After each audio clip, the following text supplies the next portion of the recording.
Hola a todos, ¿cómo están? Buenas noches. Espero se encuentren muy bien. Hoy vamos a tener un encuentro muy interesante junto a Franju, que viene realizando junto a su colega y esposa un trabajo maravilloso dentro de esta medicina biológica, un trabajo muy importante. Y hoy vamos a estar hablando sobre la dignidad de elegir con dignidad los tratamientos médicos en general, que por supuesto es un temón, porque, bueno, vamos a ver qué pasa en este sistema médico. Hola Franju, Hola, hola, Rosy, ¿qué tal? ¿Cómo estás? ¿cómo estás? Buenas noches. Bueno, gracias por la invitación y por este encuentro que me parece muy importante, Franju. ¿Cómo estás? ¿Cómo están con Fabi? Bien, bien, muy bien, muchas gracias. Agradecerte también a vos el que aceptaras participar en este ciclo de 10 lives que estamos haciendo para celebrar este 10º aniversario de acompañar procesos mamarios desde la 5LB. Y pues agradecerte el espacio, la oportunidad de conversación y pues primeramente pues saber un poco cómo has estado, qué tal todo, tus proyectos, cómo va. Gracias. Gracias a ustedes. 10 años trabajando, impresionante, Franju. Se enteraron muchos antes, que muchos antes, viste que mucha gente se enteró con el 2020, empezó a formarse en todo esto. Ustedes ya eran pioneros hace 10 años. Impresionante esta carrera y esta profesión dentro de esta mirada, Franju. Eso no es cualquier cosa. Tienen mucha experiencia clínica. Sí, sí, gracias. En realidad, lo que estábamos buscando era primero eh, ir haciendo como una trayectoria de tener casos y experiencia antes de abrirnos un poco a ser más visibles, porque el objetivo primero era de... Hoy en día el panorama está muy lleno y sí, no es nada nuevo, de personas que se abren y tienen mucho éxito muy rápido, pero no siempre están suficientemente formadas. Ujú. Bien. Sí, Entonces como nosotros todo.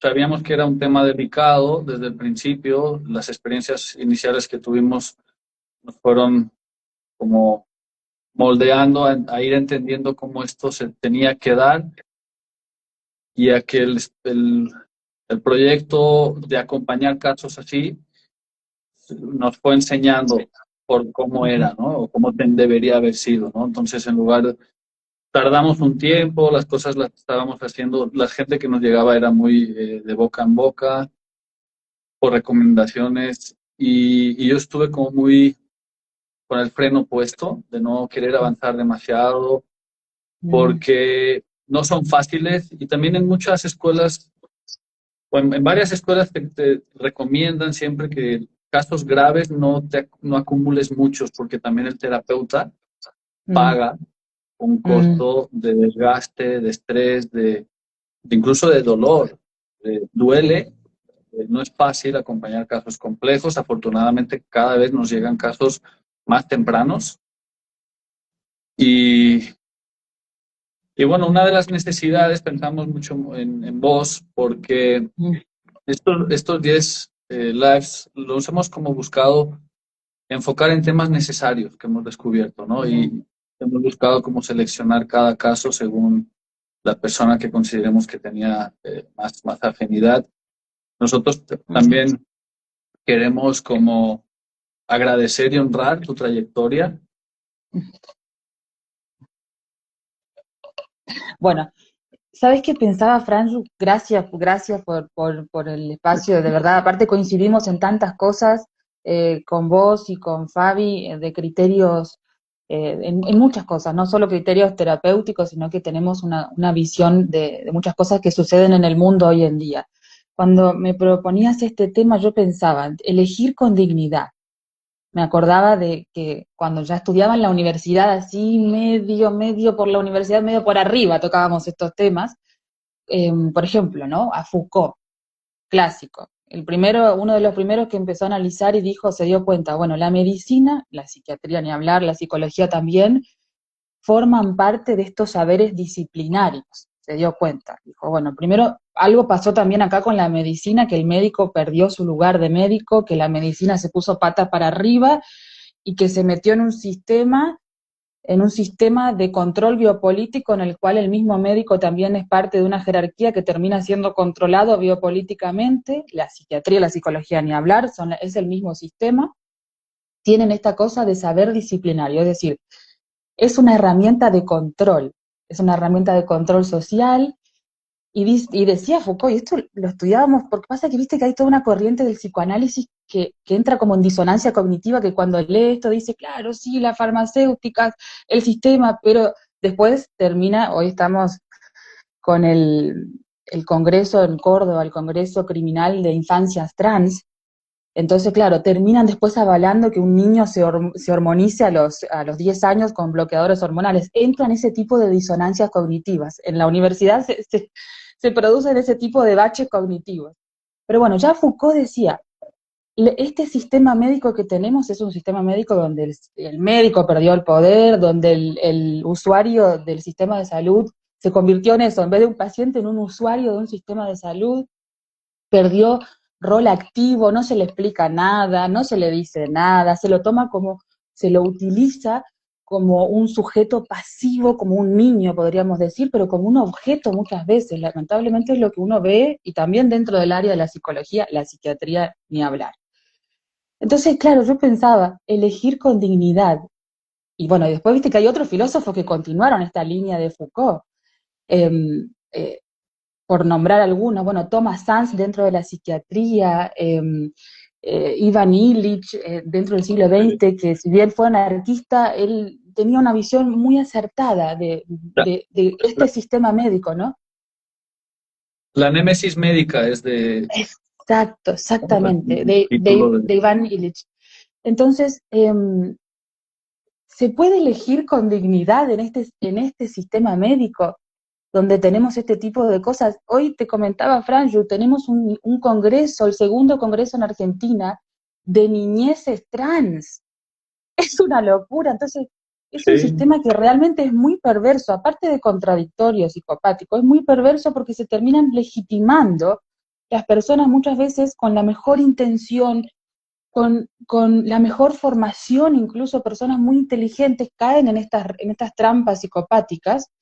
Y claro, después, ¿cómo hacemos para salir? ¿Cómo hacemos para poder elegir con dignidad? Es un desafío. Está muy bien planteado el tema, Franju, porque, bueno, se puede hacer en este sistema. ¿Cómo hacemos? ¿Cómo nos metemos?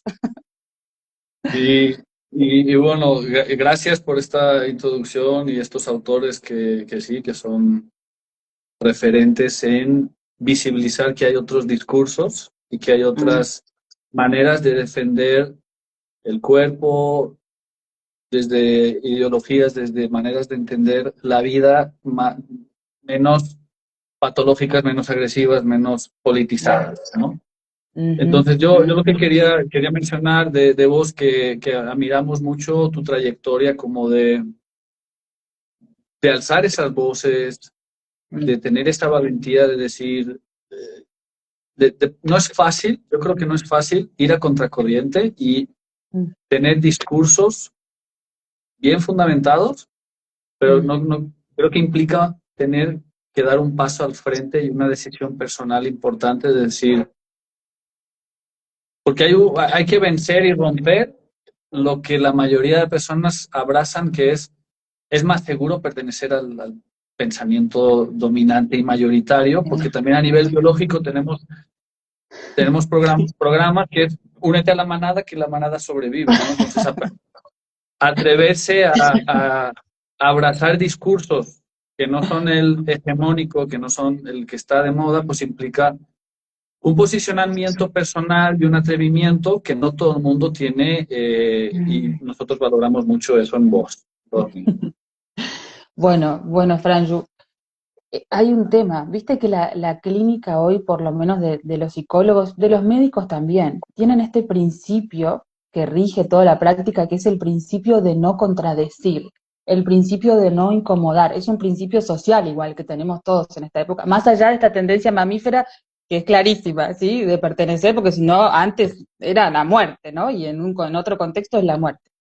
Pero aparte de eso, aparte de esta tendencia mamífera, eh, está esta cosa dentro de la sociedad de hoy en día que es una tendencia, ¿no? Porque viste que esta tendencia femenina de proteger, de no incomodar, porque claro, si, imagínate si una madre va a poder, hoy que vamos a hablar de senos, si va a incomodar al niño, no, se muere el niño, al bebé se muere, si lo incomodamos tiene que estar completamente cómodo ese bebé.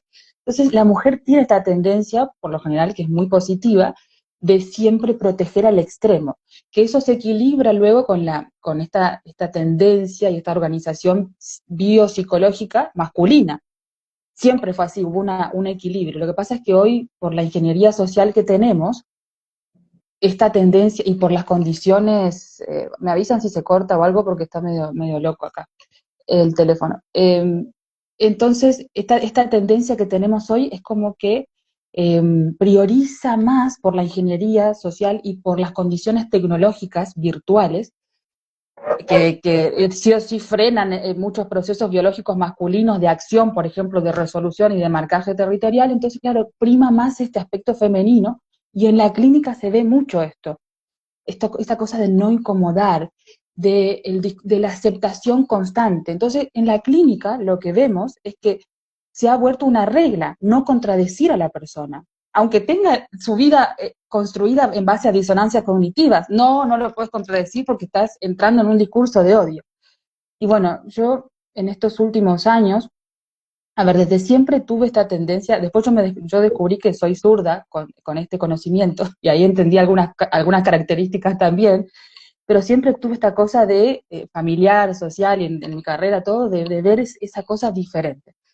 Eh, pero sobre todo con esto, Fran, yo me di cuenta que había algo dentro de la práctica clínica de esta cosa de no contradecir, de no abrazar, de no generar ningún tipo de incomodidad, esta cosa del consentimiento dentro de la clínica, que a mí me generaba mucho ruido. ¿Por qué? Porque siempre, esto no solamente es un principio filosófico, sino que incluso se ven en algunos principios teológicos, la verdad es un principio que siempre libera al individuo, por más dolorosa que muchas veces sea. Por supuesto que hay formas de poder compartir esa verdad, formas y formas, pero siempre la verdad es lo que nos libera en última instancia. Entonces, bueno, fue un proceso, porque hay muchas cosas hoy en día, en este momento histórico que estamos viviendo, Franju, que algunos lo definen como la época donde mayor manipulación tenemos de todos nuestros procesos biológicos,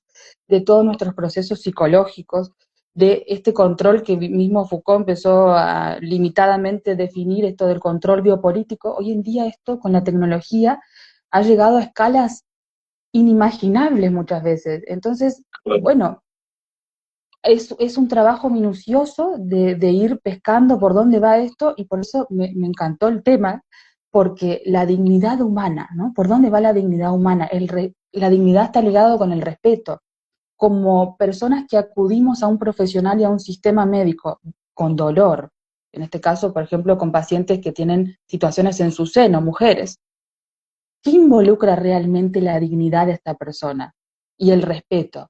Bueno, se me ocurría pensar, por ejemplo, el caso paradigmático que yo siempre lo nombro porque es un ejemplo paradigmático, pero en todas las formas, que es el caso de Purdue Pharma, porque no solo muestra cómo funciona este sistema, el caso de las farmacéuticas que creó el Oxycontin, que lanza al mercado el Oxycontin, que creó la epidemia de adictos al opioide más grande del mundo, y hoy tenemos esto lo mismo con el fentanilo, es como un derivado también parecido a los opioides, del derivado de los opioides. Entonces, lo que hace esta farmacéutica es un caso paradigmático porque involucra la manipulación del lenguaje, Flavio. Viste que nosotros somos animales, pero somos animales simbólicos. Construimos nuestro territorio con símbolos.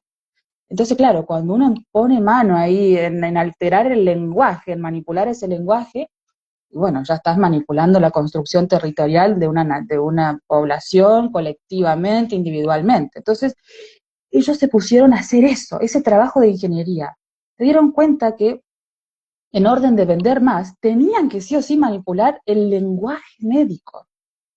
Y entonces terminó en una escalada a partir del instrumento de la propaganda, porque mismo este laboratorio inicialmente fue el que creó este sistema que tiene particularmente esta forma médica, que algunos dicen, y ahora tengo algunos datos importantes para compartir, porque para que vean que esto no es solamente una opinión, ¿no? Que esto está basado en investigaciones serias.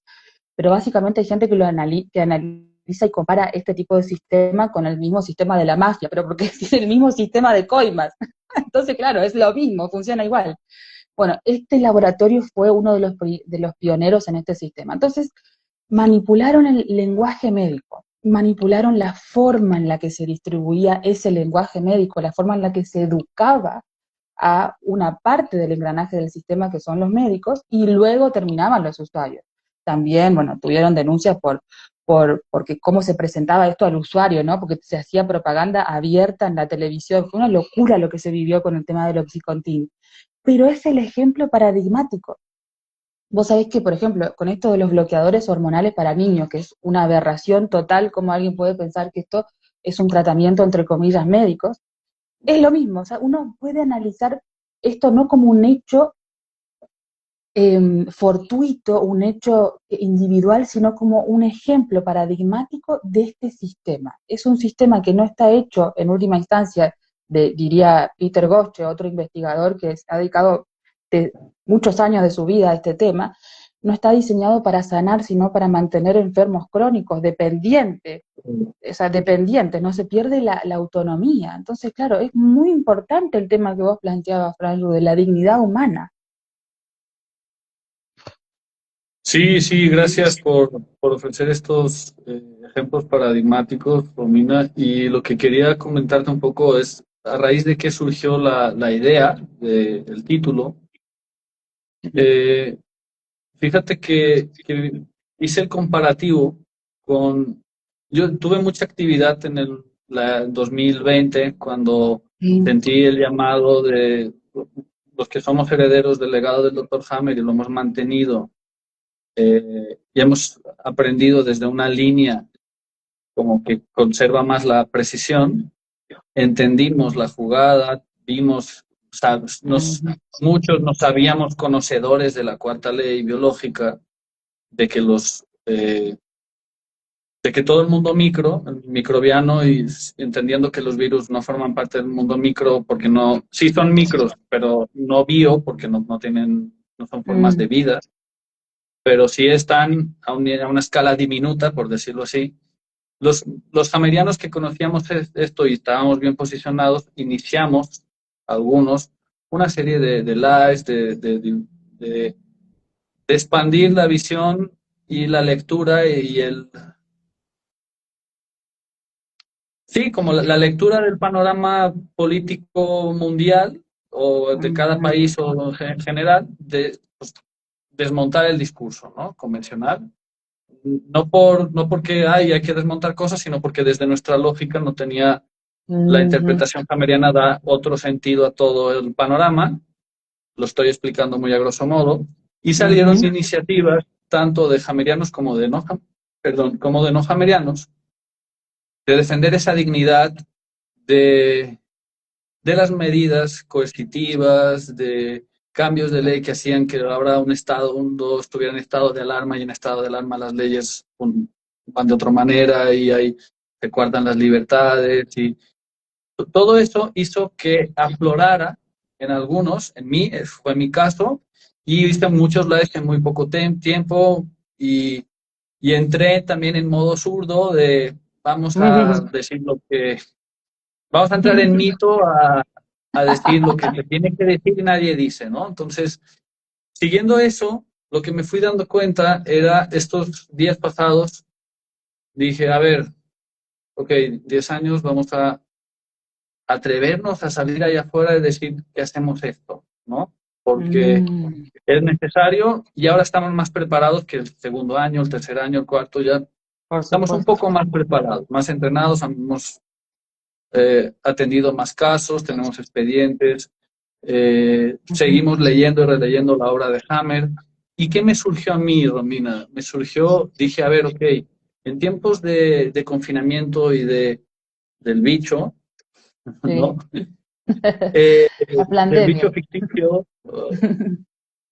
o del discurso, de eso, de todo eso, salió ese ímpetu de querer defender o difundir que necesitábamos defender nuestros derechos. Ujú, ujú. Y me doy cuenta que ahora, viendo estadísticas, leyendo un poco el panorama, hay estadísticas de que cada año hay 2 millones, más de 2 millones, 2,3, la cifra va creciendo, 2,4, 2,5, nuevos casos de diagnósticos mamarios a nivel mundial. Esto significa Ahí, que eso te iba a preguntar. Ujú. ¿Desde qué a año? nivel, Yo tengo entendido desde el 2021, más o menos empezó como 2020, a... 21, no tengo las Ujú. cifras actuales porque los programas siempre Eso. trabajan en retrospectiva con 2 o 3 años, nunca, siempre las estadísticas de un año tardan, no siempre un año, a veces tardan un poquito más, a veces un poquitito menos, pero los Ujú. pronósticos es que la cifra siga aumentando.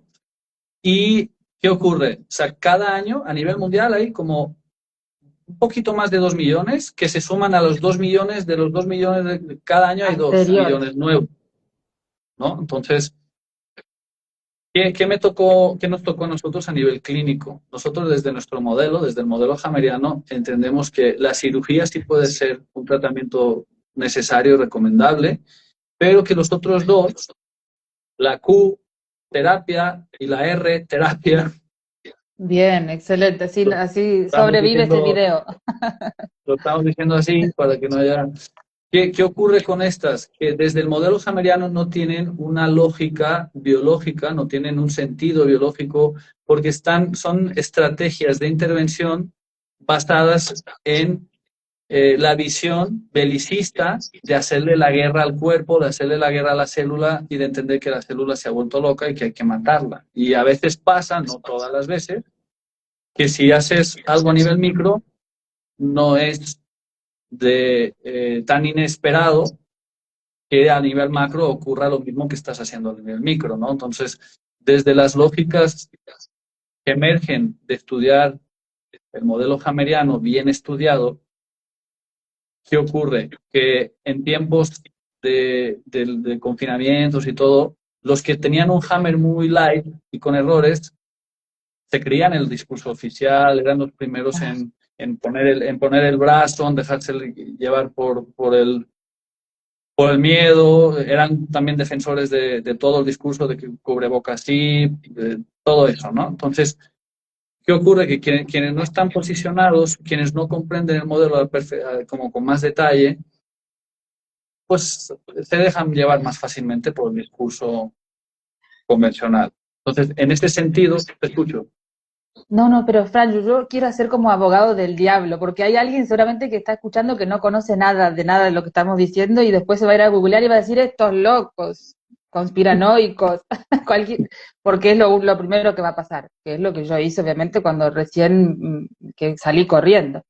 Entonces, haciendo de abogado del diablo, o sea, incluso dentro del modelo oficial, a ver, como con Hay muchas detractores prácticas también. médicas, claro, es una locura, o sea, la evidencia de investigaciones serias dentro del sistema oficial que denuncian a esta barbaridad, como por ejemplo, hay un estudio del 2004 que lo hicieron investigadores en Australia que demostraban que este tratamiento de la terapia, de la terapia, tenía un 2 o un 3%, dependiendo del país, en Estados Unidos y en Australia, de eficacia del total. Es una locura, o sea, dentro del sistema oficial, estos Claro. tratamientos, o mismo lo que pasó con el 2020, ir a exponerse a un tratamiento experimental dentro del sistema médico sin el modelo hameriano, tampoco es compatible con la dignidad humana, con el concepto de Sí, dignidad humana. sí, sí, son muy buenos datos y sería muy interesante recopilarlos, ponerlos en algún artículo, en algo, ¿no? Entonces, Ujú. ¿cuál es el tema central, ¿no? Que hoy en día eh, hay que recordar quién está al servicio de quién. Cuando alguien va solicitar un servicio de salud, ¿quién está al servicio de quién? ¿La persona está al servicio del protocolo y del profesional de salud? ¿O el profesional de salud debería estar al servicio de la persona? Entonces, hoy en día hay como una rigidez en los protocolos. Ahí me ha tocado casos donde la persona no quiere una terapia Q Sí, química o una sí, terapia R, ¿no? sí. De De radiación. radiación. Ujú. Y no, no está educada la persona para solicitar.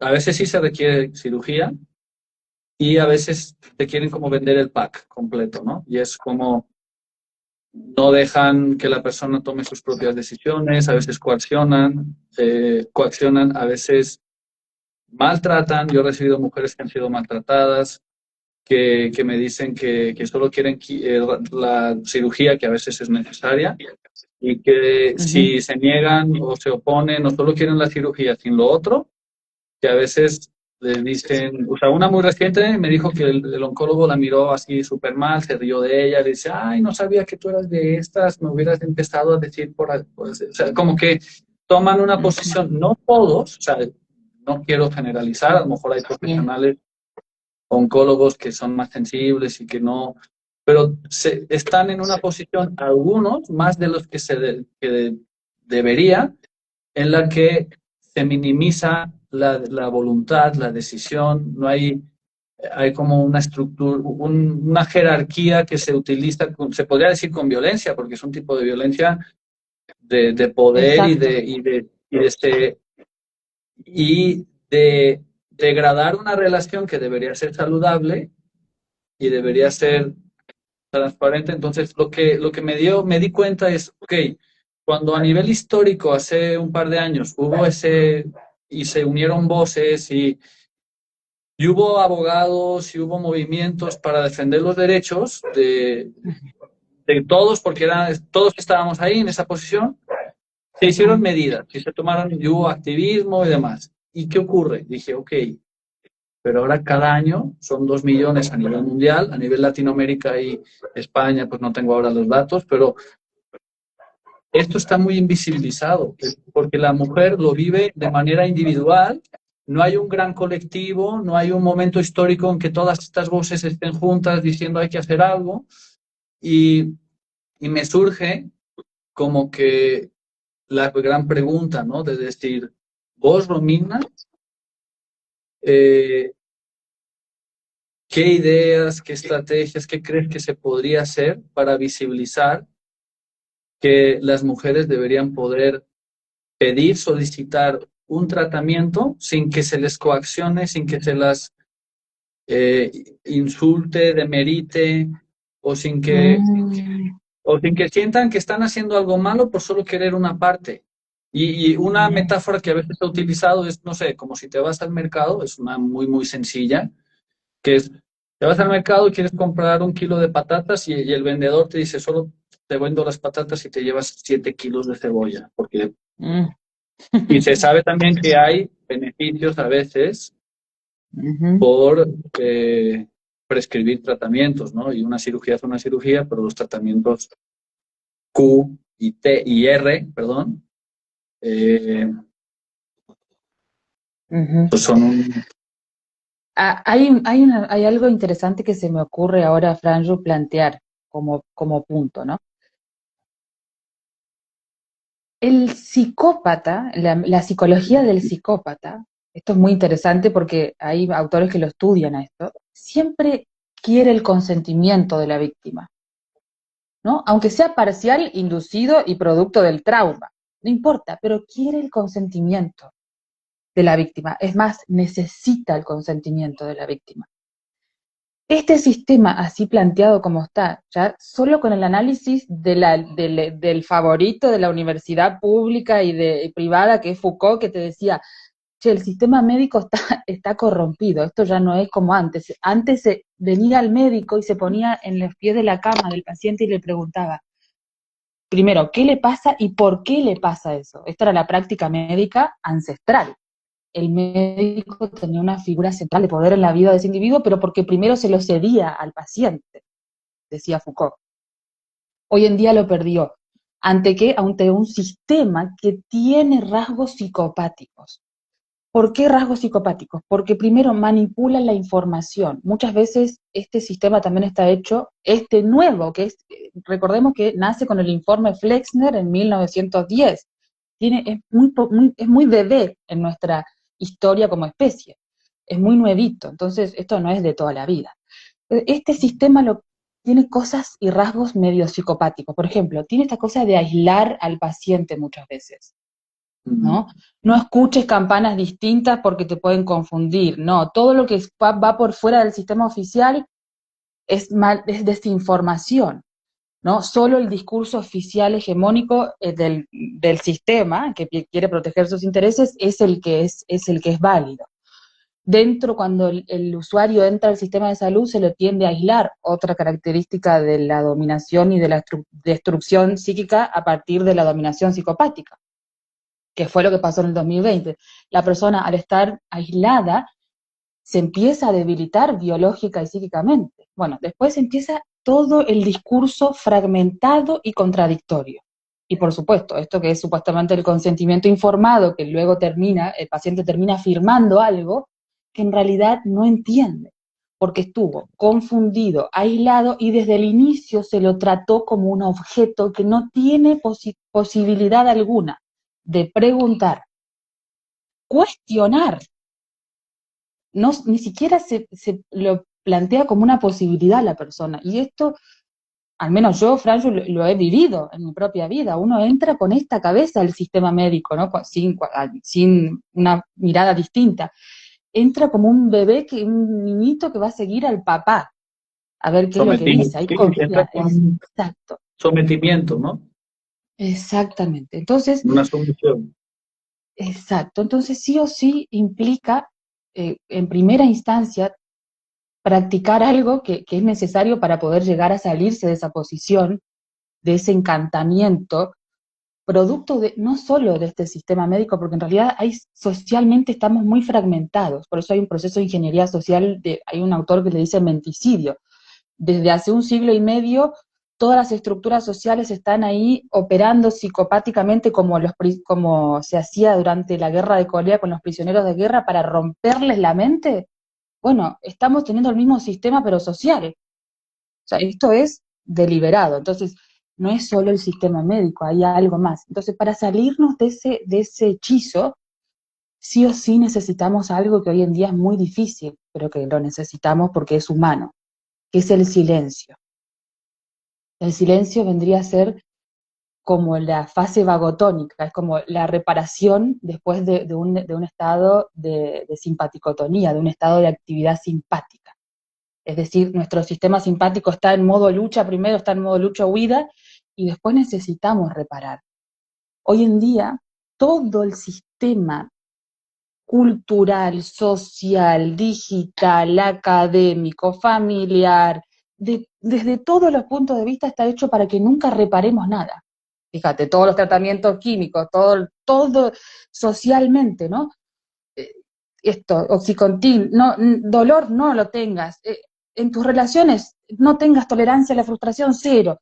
Todo dopamina, todo excitación. De hecho, hay un filósofo, Byung Chul Han, que dice, claro, estamos en la era donde la manía se, se no solo se exacerba, se alaba, sino que se insta como norma social, la Sí. manía, un estado maníaco constante. Entonces, claro, nunca entramos en una fase de reparación. Entonces, lo primero que se, se pide a las personas es que puedan brindarse el espacio de silencio necesario, es decir, de desconexión absoluta de toda estimulación, para poder procesar todo lo que pasó primero durante esta fase de estrés, todo lo que su cerebro absorbió como estímulo, y empezar a sentir la incomodidad del silencio. Entonces, esa incomodidad del silencio me permite a mí empezar a detectar estas disonancias cognitivas de la manipulación psicopática. Che, pero a mí me dijeron, yo pregunté los efectos adversos de tal cosa. ¿Qué era lo que firmé yo hoy a la mañana? No leí todo, ¿no? ¿no? Ahí empiezo a procesar algunas, se empiezan a acomodar algunas cosas, pero solo eso va a empezar a pasar. Y ni hablar de estas disonancias cognitivas del discurso psicopático en general que se ve en todos lados. Esas disonancias cognitivas solo van a empezar a detectarse en un estado de silencio y de contemplación. No pueden detectarse de otra manera, si no yo solamente estoy siguiendo el discurso de otra persona que me dijo, no, es así, ¿no? Como, esto está mal, y entonces yo sigo al que está mal, no hago un proceso interno de poder Claro. detectar estas propias baches que el sistema psicopático, porque no son las personas, es el sistema, está generando que obviamente para poder dominar a la persona y hacerla un objeto, ¿cómo hacen? Y bueno, tiene una estructura de manipulación muy bien pulida, de muchas, muchas capas. Pero ¿cómo yo como persona me voy a poner a detectar esto? Bueno, necesito desconectarme. Y hoy en día es un desafío eso, Franjo. Más con lo que vos estás contando, también del sufrimiento que se le genera en el mismo sistema, esto que vos decías de los casos, ¿no? De terrible violencia, porque es violentísimo esto que vos estás contando con tus pacientes. Y es algo que no solo, o sea, lo ha vivido personas que también no conocen, o sea, hay personas que son como más cercanas a la naturaleza, que a lo mejor tienen una visión Mm. como más naturalista, que son más más del campo que de la ciudad. Lo que podríamos decir, y no queda muy bien porque es meter una Mm. etiqueta, pero que son como más hippies, más vive la vida, pero hay que poner un nombre, no me gusta Sí. usar el término, ¿no? Pero gente como más relajada, más Sí. flexible, más de un estilo de vida más conectado con lo que vos decís, ¿no? La intuición, el estar, Mm. no tomarse las cosas tan en serio. Hay personas que no conocen Hammer, pero están en viven así, no toman, no son, usan más herbolaria, remedios naturales, y sin embargo sí requieren una cirugía, y cuando las cirugías están monopolizadas por el Estado, y, ok, está bien, no hay problema, pero cuando quieren solo la cirugía, no pueden decidir con dignidad y tienen que a veces luchar y oponerse y para que sea el tratamiento que se adecue a su manera de pensar, de sentir y de entender la vida. Entonces, eh, que la persona no pueda ir se tenga que sobreesforzar y a veces va y cede y hace algo que no es lo que realmente quisiera porque dice, así como estoy, todavía tengo que ir y con todo el trauma y problemas y tal, y todavía tengo que ir y afrontar un nuevo desafío que es ser tratada con lo que sí sé que requiero, pero que me quieren meter a fuerzas algo que está fundamentado por un modelo que le hace la guerra al cuerpo, ¿no? Que es belicista a nivel. Exacto. La alopatía es pues de ir en contra, ¿no? Y la homeopatía es ir a favor del proceso. Homeo Ujú. significa igual que, alos es lo opuesto, y, Ujú. y hay muchas cosas que tienen una utilidad dentro de los dos modelos, y aquí no es como, en realidad no es, desde el modelo hameriano no es, nada de la alopatía sirve, o sea, no, tampoco es eso. Hay algunas cosas que sí pueden servir para minorar algún síntoma, para cursar puntualmente algo poco complicado, pero desde el modelo hameriano le atribuimos al cuerpo la dirección del proceso y cualquier remedio externo, sea oficial o alternativo, es una categoría que depende del momento histórico e incluso del país, porque lo que es oficial en un país en otro cambia. Exacto. Entonces, a nivel epistemológico, a nivel de estudiar la realidad, no con los lentes del país en el que vivo, ni con la ley del 2025, porque también van cambiando. Mm. En ese mismo sentido, más que lo que, lo que siento que es una necesidad muy invisibilizada, es que de manera puntual hay, no sabemos qué cantidad de mujeres les toca vivir esto en silencio, y está normalizado y no hay una voz, así como en la época de hace un par de años hubo una voz porque muchas o sea, toda la humanidad estaba sometida y afloraron más defensores de nuestra dignidad por el momento histórico y porque era una masa mayor de volumen de población. Ahora lo que yo estoy detectando es que hay un montón de casos que no tienen representatividad por absolutamente que yo sepa ningún colectivo está diciendo o está agarrando la bandera de, oigan, ¿por qué no se pueden hacer, por qué no se puede ir a un servicio de salud y pedir lo que uno quiera? ¿Por qué uno tiene que encajar dentro del sistema de monta? Porque la medicina actual es como un sistema de producción, como las cadenas de producción que vienen en la era industrial, ¿no? Que empezaron a montar coches así en serie, ¿no? Y uno le pone el retrovisor, el otro le arma el asiento, el otro le Ujú. coloca los neumáticos. Entonces, el sistema de salud es así, es pasar por una línea de montaje, me está chivando Fabi por ahí, y, y bueno, y en realidad se ha deshumanizado, es lo que algunos, ahora no recuerdo el autor, pero dice,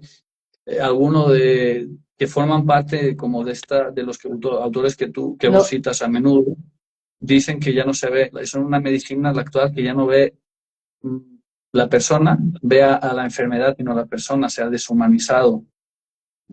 sí. Ghislaine Entonces, a Lacoste, grandes creo que era rasgos, el que decía que ella también, no desde la línea hameriana, pero denuncia, claro, la situación que hay detrás de toda esta medicina que mata más de lo que sana. Ella así lo denuncia. Claro. Perdón que te interrumpí, Franjo. no, no, no, para nada, todo bien.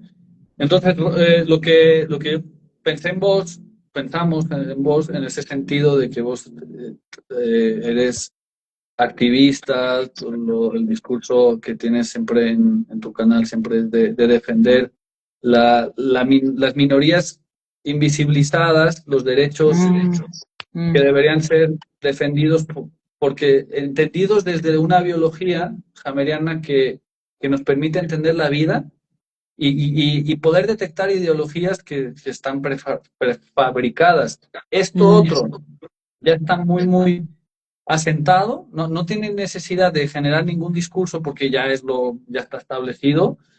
¿Y qué ocurre? Que no solo nosotros que conocemos el modelo hameriano y las personas que llegan a nosotros, sino también hay otras personas que a lo mejor sin conocer Hammer sí tienen una visión más natural, más naturalista, que se acercan y que requieren a veces un procedimiento quirúrgico y que son como forzadas a tenerse que someter a estas otras terapias Q y R exacto, sin sí. que, sin que la persona pueda defenderse o pueda levantar la voz, o sea, que tenga que luchar para un tratamiento porque a fuerzas tienes que tomar todo lo demás, que te traten muy, muy bien si haces todo y si solo quieres una parte, pues que te tienen que tratar mal porque así es, ¿no? Y tienes que aguantar porque esto es, tienes que, viniste con nosotros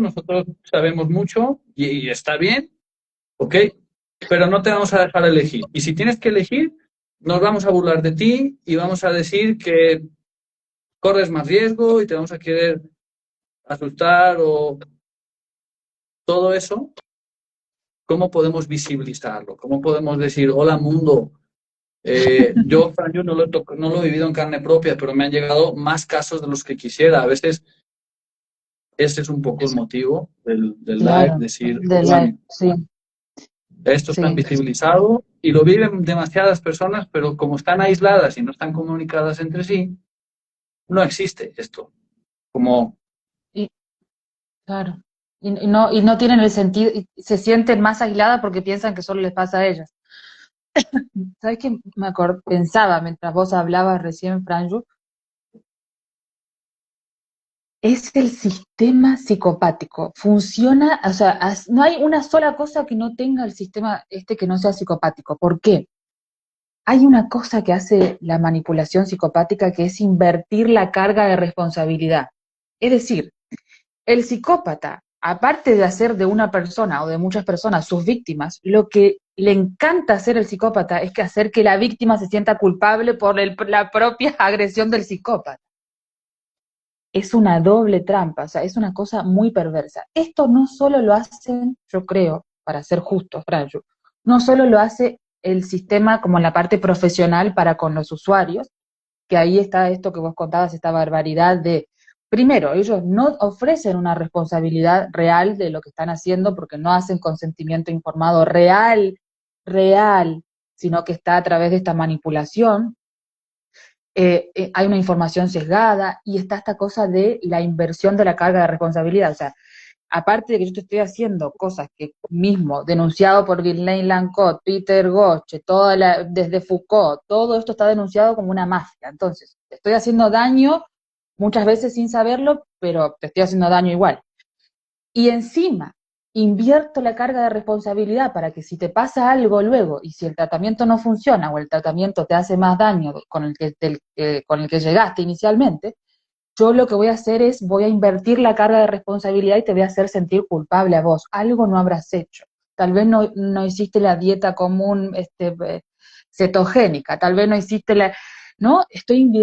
O no elegiste de todo lo que te hicimos, hiciste el 80%. Es invertir la carga de responsabilidad. Esto siempre lo hace la manipulación psicopática. Eso por un lado, para mí está clarísimo.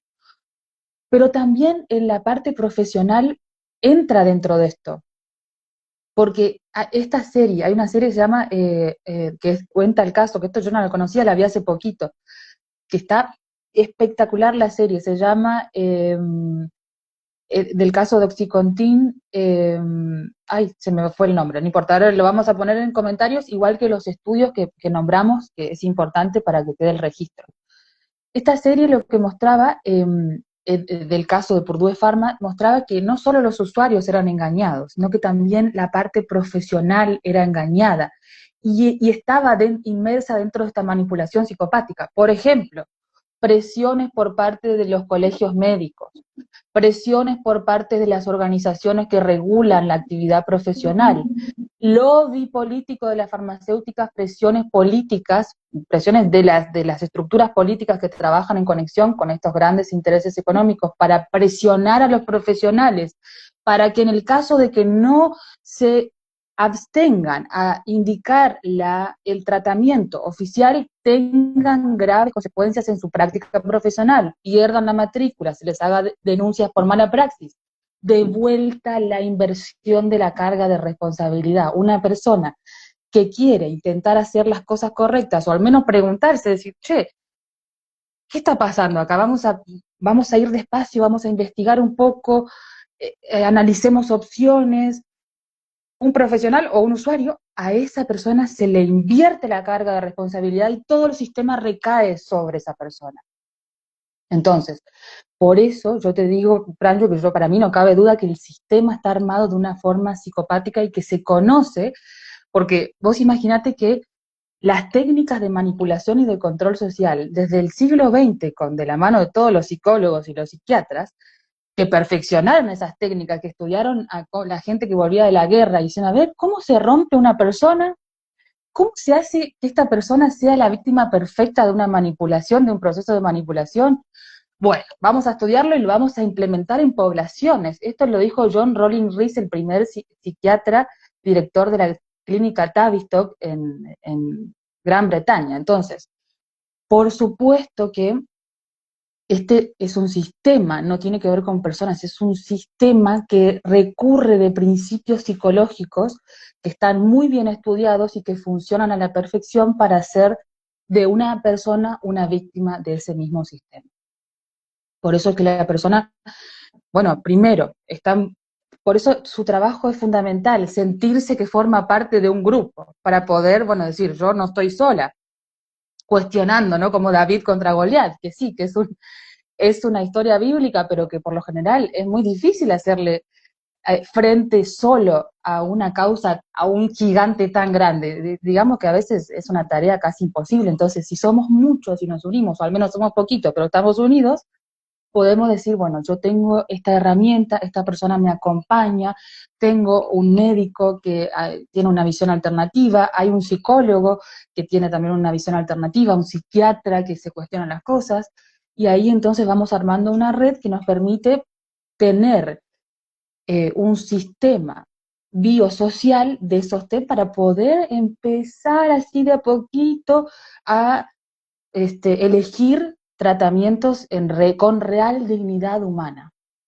La dignidad humana es o sea, yo te respeto, pero te respeto como un ser humano que tiene la posibilidad de cuestionarme a mí, de no creerme lo que yo le estoy diciendo, de investigar y poner a prueba lo que yo le estoy diciendo. Eso lo hace un ser humano, no lo hace un animal, no lo hace un perro, lo hace un animal, un ser humano. Entonces, esa es la parte fundamental de la dignidad humana que estamos intentando promover acá. Te quería comentar, Franju, el dato que había seleccionado para compartirlo hoy.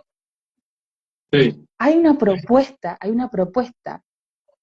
por un estudio jurídico que hizo un artículo jurídico en una revista jurídica en Estados Unidos, que se llama Un llamado para promover y determinar a las compañías farmacéuticas como fraude organizado criminal. O sea, es decir, estos abogados hicieron una causa y lo publicaron, vamos a poner el enlace del artículo que se publicó en esta revista. El autor es McCarthy y la revista legal es Syracuse Law Review. Bueno, esto analiza cómo este sistema organizado dentro de esta industria funciona igual que la legislación RICO, que es la misma que se utilizó para la mafia. Tiene el mismo tipo de sobornos, tiene el mismo tipo de lobby, esta cosa de la conexión política, de mezclar la conexión política con la conexión financiera y a partir de eso crear una legitimación teórica a partir de manipular el lenguaje. Hay toda una estructura de poder muy, muy compleja que entonces estos abogados se dieron cuenta y dijeron, pará, pero esto es parecido que la legislación que aplicamos contra la mafia. Y lo publicaron en este artículo que me pareció impresionante porque esto no es una cosa, no es una opinión, esto es análisis de realmente cómo funcionan los hechos hoy en día. Y eso ayuda a las personas también eh, a poder tomar una decisión más informada y más humana, más humana. Buen dato y va a estar muy bueno tenerlo. Gracias por compartirlo y qué bueno que lo vas a compartir en comentarios. Y bueno, creo que nos quedan unos 8 minutos. Pues a grandes rasgos yo lo que sentía necesario compartir con vos y con quienes nos escuchan es eso, es que lo que ahora no es fácil hacerlo con dignidad porque hay que sobreesforzarse, luchar, discutir y exigir unos derechos que deberían poder, una persona debería poder ir y ¿por qué deberían tratar de manera diferente a quien acepta todo y por qué deberían tratar diferente a quien acepta solo una parte o a quien va sabiendo lo que quiere? Ujú, Entonces, ¿qué me gustaría a mí? Que esto, no en live, sino que esto sea como más, ver qué se puede hacer al respecto, ¿no? Es decir, tal vez un artículo, tal vez que las mujeres se unan y, ujú, y hagan algún colectivo para defender estos derechos, porque a nivel, lo que viene luego son propuestas de leyes y varias asociaciones se juntan, pero esto es muy de a poco y de cada lugar, de cada país, y es también para cuándo, para dentro de 15 años o 20, no, ¿no? ujú, Entonces, ujú. lo que nosotros estamos proponiendo muy a nivel individual es ver si la persona cuenta con recursos de propios para ver hasta qué punto si quiere una confrontación, si sabe, utilizando el lenguaje y la empatía, solicitar el tratamiento que si quiera. Y los tutores de resiliencia, que son personas que acompañan en crisis, que pueden ser la persona que va, que te acompaña con el médico, que a veces puede ser un hijo, una hija, un amigo, una amiga, un hermano, una hermana, el esposo. Ujú. Eh, el objetivo que tenía era como visibilizar que eso está muy invisibilizado, se vive muy en soledad y uno como terapeuta, aunque le toque recibir y acompañar a personas, es una injusticia no visibilizada. Ajá. Ujú. Fran, yo me quedé pensando algo que no quiero no decirlo. Es Bien, bien, decir, bien, por favor. quiero decirlo. Cuando vos nombrabas esto de que desde el 2022 empezaron a aumentar los casos de diagnósticos mamarios, viste que todo lo que sucede a nivel epidemiología tiene que ver con el estrés que está sufriendo Sí. esa población en general, ya lo sabemos, ¿no? Y esto ni siquiera, de vuelta, siendo el abogado del diablo diciendo, a ver, ¿y cuáles son la línea oficial, la medicina evolucionista, Robert Sapolsky, todos los oficiales también saben que esto funciona así, así que acá esto, la verdad no se la puede tapar con una mano, así como no se puede tapar el sol con una mano. Esto se sabe en todas las áreas oficiales y no oficiales de que nuestra biología responde al estímulo. De hecho, la psiquiatría y la psicología también lo sabe porque ha experimentado a gran escala con poblaciones y con animales y saben que los choques biológicos producen programas biológicos. Esto se sabe oficialmente. Entonces, yo pensaba cuando vos decías, desde el 2022 aumentaron los casos, los diagnósticos mamarios.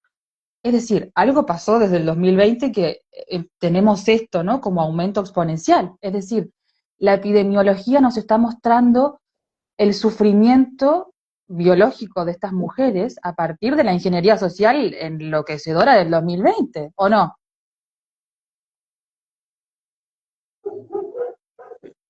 Perdón, estaba leyendo un comentario, disculpa, pero ¿Qué estaba sí, leyendo? Pero que del 2020 tenemos la ingeniería que provocó este aumento. Yo pensaba cuando vos nombrabas que desde el 2022 aumentaron los no, diagnósticos mamarios y que es la que en realidad vienen epidemiología muestra aumentando, esto. vienen aumentando desde siempre. Lo que estamos viendo es que en un artículo del Mm, 2022 se dice, pero al parecer es algo que va ah, en incremento, no necesariamente que en el 2022 empezara, sino que viene casi siempre en constante aumento. Y ah, desde Hammer lo que podemos también entender es conocer el modelo hammeriano no va a impedir que aparezcan nuevos casos. ¿Por qué? Porque los nuevos casos se viven por situaciones traumáticas que van a seguir existiendo divorcios, defunciones, conflictos de separación, todo eso va a seguir existiendo. ajá, ajá. Desde el modelo hammeriano, ¿qué podemos ofrecer?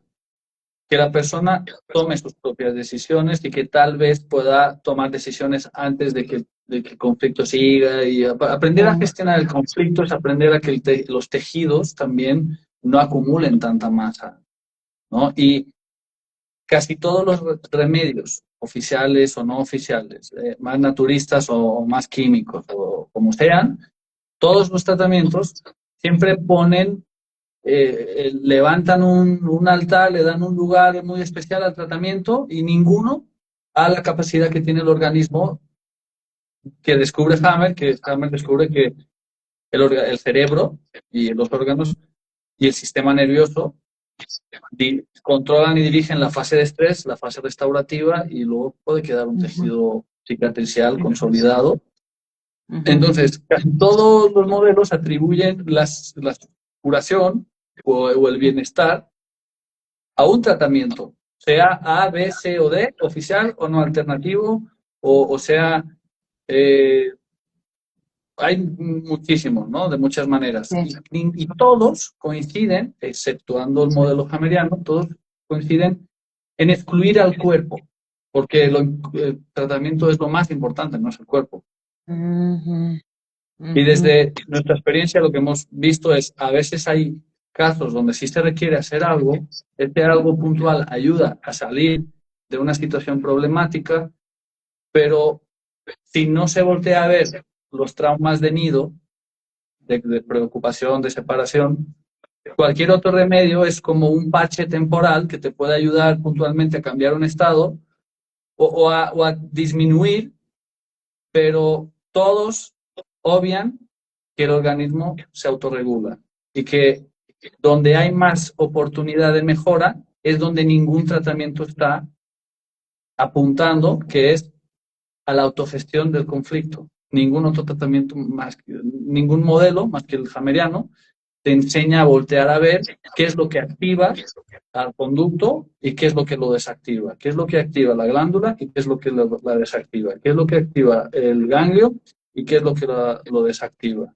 Y de cada tejido podemos entender qué es la experiencia personal del trauma y cómo la persona lo gestiona y cómo avanza, cómo retrocede, cómo un nuevo acontecimiento puede ampliar, subir o bajar la intensidad de lo que ya está.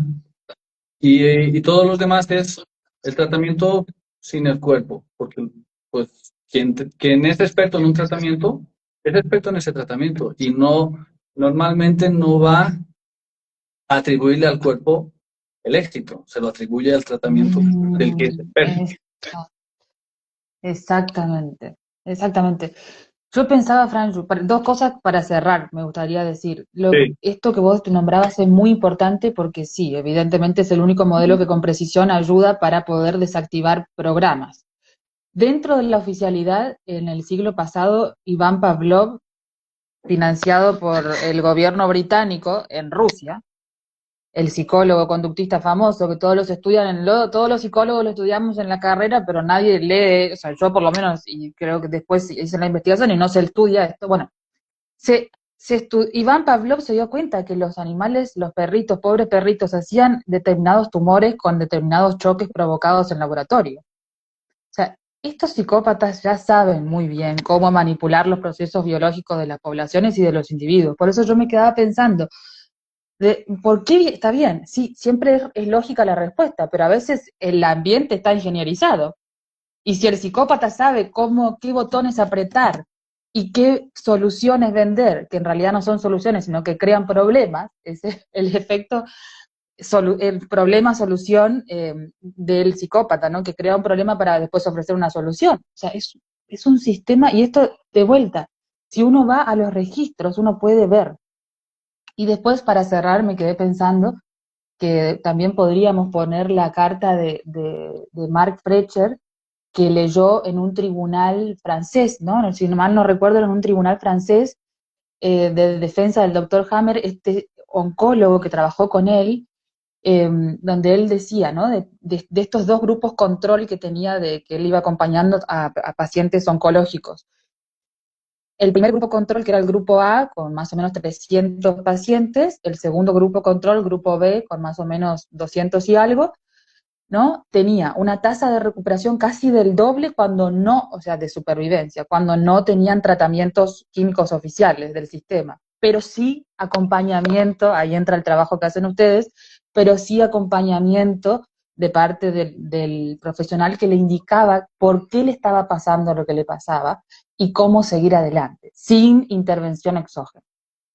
Podemos poner, porque él leyó esta carta frente a un tribunal de justicia, no es cualquier cosa, Sí, así que podemos compartirlo también. sí, de hecho está la literatura hameriana, esta carta, Exacto, correcto. Nos ha tocado verla. exacto.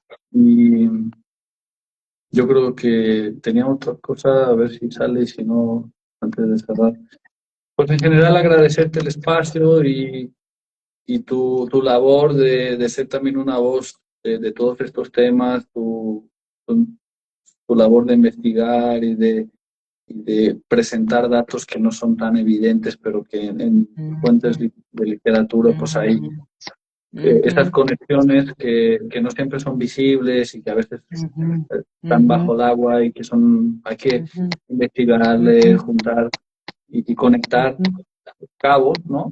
Pues felicitarte por esa labor que es súper importante y necesaria y agradecerte tu trayectoria, el espacio y en general lo que pues, buscamos es esto, ¿no? Que las personas podamos defender esto de manera digna o sea, ojalá pronto pueda el modelo hameriano estar defendido académicamente y no tengamos que decir o que nos digan que es algo que está fuera, ¿no? Porque hay una epistemología propia y que no sea algo marginal lo que estamos haciendo hoy en día, porque ayuda a un autoconocimiento. Las personas que lo viven en carne propia, aquí pueden encontrar respuestas para que se comprendan más a sí mismas, no para que vayan a convencer a nadie. Y esto, el modelo hameriano lo brinda con muchísima precisión. Agradecer también a las personas que nos han estado acompañando, muy valiosos los comentarios. Es una pena que los comentarios que se escriben en vivo no queden guardados. No sabemos por qué Instagram así funciona. Sí, Y porque ahora es cuando cierto. se cierra, todo lo que han escrito se evaporó. Nosotros lo leímos. Muchas gracias por escribir, quienes estuvieron compartiendo.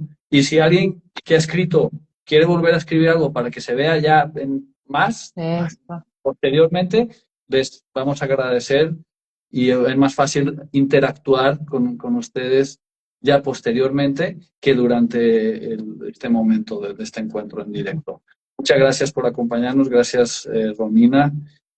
Y Gracias, gracias Franju por todo el trabajo que vienen haciendo junto a Fabi, de verdad, de una calidad profesional impresionante, impecable. Así que los felicito, gracias a vos por el espacio, por hablar con tanta responsabilidad también de estos temas. Yo sé que ustedes lo hacen con mucha responsabilidad, así que muchas gracias y gracias a todos los que estuvieron acá presentes.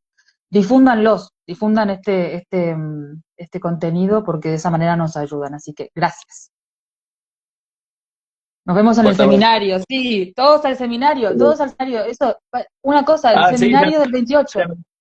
se me pasó decirlo, gracias. Estaba yo muy metido en el tema. Vamos a tener la 17ª edición del seminario específico de Seno.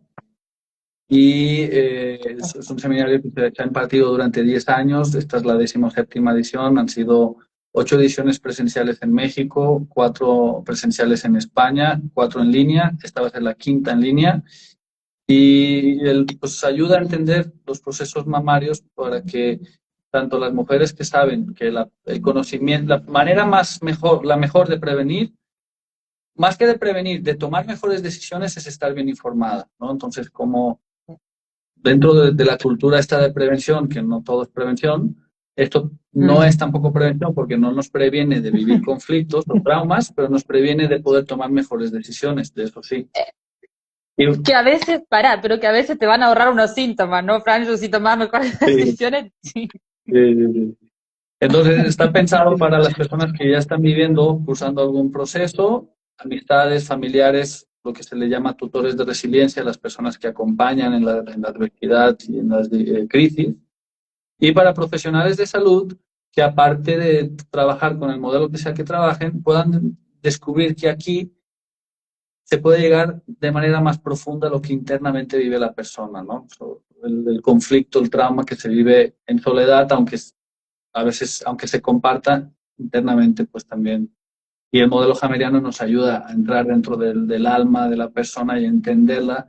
Y a veces entendemos más, con más detalle, lo que la misma persona no se ha explicado a sí misma, porque los programas se activan de manera inconsciente, no consciente. Y bueno, ya nos extendimos más. Muchas gracias por el espacio, Romy. Gracias a quienes nos acompañaron. Y Súmense todos, todas las mujeres y hombres por igual, para conocer cómo funciona realmente nuestro cuerpo. No se dejen engañar ni tratar como niños. Súmense al seminario. Yo también voy a estar ahí, así que nos vemos todos en el seminario. Un abrazo grande, gracias. Franjo y Fabio. Que estén muy bien. Gracias, Romy. Chao, chao, a todos.